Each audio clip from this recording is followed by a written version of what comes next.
With my weekend illness starting to subside, it's time to bring you guys the Super Zeros video that I've been promising. With stage 1 over and stage 2 just a few days away, I think it's time for another power rankings video. But unlike a rankings for a team or specific players, I think it's high time that we put the 17 members of the broadcast talent under the spotlight and highlight who has struggled this past stage, as well as who has really been able to shine. There's always got to be someone at the bottom, and at 17, Sideshow foots my rankings. My British compatriot didn't show up till the playoffs due to visa problems, running his own side show that clashed with the Overwatch League broadcast.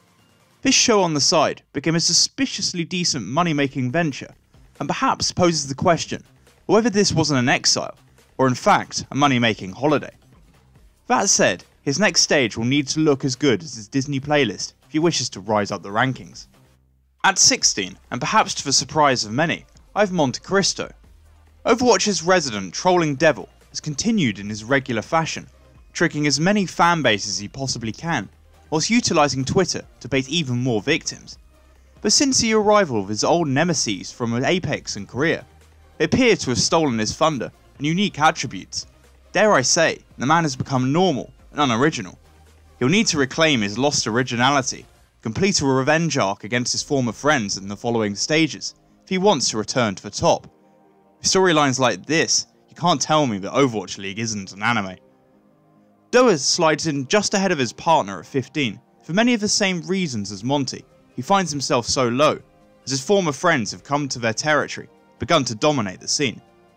Doa's slight positive ahead of his partner has been that he's shown a little bit of growth of his own, and how he's brought a bit more energy to his cast. But like Monty, this will need to be developed further if the pair wants to rise back to the top. Preventing the 3 below him from passing, Johnny the Wise holds the 14 spot. The Grey Wizard sacrificed himself to fight the battle against NA Production this stage, as he plunged himself into the fiery depths of the backstage. If and when he wins this fight, this great wizard will return reborn, but only when we need him the most in our darkest hour, so until then, we must carry on his memory. There's only one real reason why Malik finds himself at 13 in my rankings. The cool, smooth and slick operator enjoyed a solid stage as he has successfully transitioned himself into an increasing host role. However, his stage will only be remembered for one specific meme that a certain someone was a part of. It'll be a tough one to bounce back from, but don't worry man, console players have feelings too. Continue to fight their corner, and I'm sure you'll reap the rewards later on. At the 12th position in my rankings, we find our next commentator, Hexagrams. He and his partner have in my eyes earned the accolade of the most improved talent from last season, and I'll touch on this a little more later. But Hex finds himself so much lower than his partner in crime for one reason, an outrageous and unnecessary rant about another talent member's dress sense, that quite frankly was not only untrue in my eyes, but almost felt like a personal attack on an innocent colleague. So sorry Hex, but your ranking position is the only way I know how to properly punish you. We now finally reach the first League Insider, as Mika takes the 11th spot. The League Insiders deserve their own recognition too, and Mika is take on Malik's former role, with a great level of confidence and professionalism that has led to some great interviews with players, along with their accompanying reactions to them. The first to Fran one stands out in particular. Starting our top 10, we have Semler. As I mentioned previously, both him and Hex have shown a great level of improvement in this first stage. Their energy and banter on the cast has made their games a great watch, with a buzz of excitement that I hope continues into more entertaining metas moving forward, whilst his conduct has been a prime example of professionalism. Take notes, Hex. Our second League Insider finds herself at 9, as we find Emily. The lovely voice of the Chinese teams, Emily has brought us closer to each of the Chinese players, as we as fans have grown more and more attached to them. With a bubbly personality that is only matched by the satisfaction we get from the Chengdu Hunters, I think a solid mid-table slot fits perfectly. At 8, we find the other British member of the team, Bren.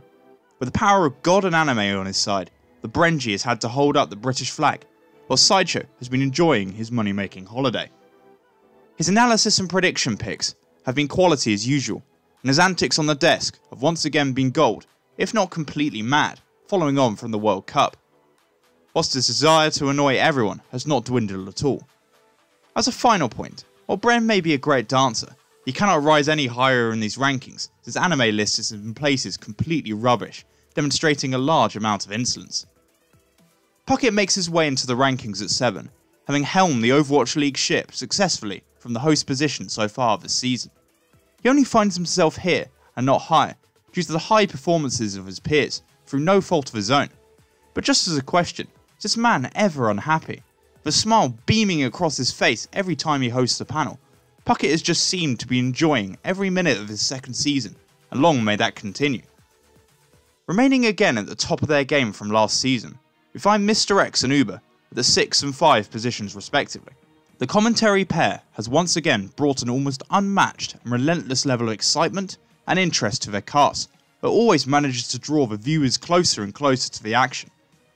Mr. X ties the strings of the action perfectly together as he somehow manages to make the continuous stream of commentary from Uber's mouth become tangible, analytical points.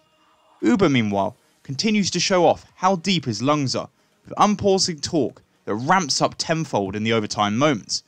He's given the slight edge of his partner simply due to his dress sense that could honestly be sold as a collection of fashion show of how many varieties and different shirts we have seen. And that was only stage 1, so I'm expecting even more on the horizon. The last of our league insiders, Danny, lands at the impressive position of 4 in these rankings. Danny's relationship with the Korean teams has put him in a comfortable position to show off their cockiness and dominance in the post-game interviews, with a presence on the mic that at times has matched the likes of Jonak and Bumper, both in terms of power and an emanating evil, villainous vibe. The next pair make up the first members of my top 3, as I have Achille and Wolf in the 3 and 2 positions. The pair are the new comms on the block, and as I alluded to earlier, they've really tried to snatch the spotlight from their old Apex friends and rivals. Behind Wolf's devilish, somewhat creepy smile, they've been able to show off their own personal knowledge and experience that has only heightened the level of performance of Vancouver, formerly Runaway. What puts them above the others is their reactions during critical or overtime teamfights, where their voices begin to crack, and they are overcome with excitement that leads to hyperventilation, which gets everyone's hearts pumping. But taking the Stage 1 broadcast talent crown is Zoe. This is totally not a sellout or a biased pick at number 1, and I'd be personally offended if people thought this to be the case. Zoe undoubtedly deserves the number 1 spot right now for a combination of style, charm, and amazing opinions on the panel, and it'll be a tough ask moving forward for anyone to steal her crown unless they massively up their game. Now that we've reached the end of these rankings, I'd like to thank you for watching. I hope you enjoyed. You can look forward to my Stage 2 predictions and previews over the next coming days, so be sure to please like and subscribe so you don't miss out on this content coming soon.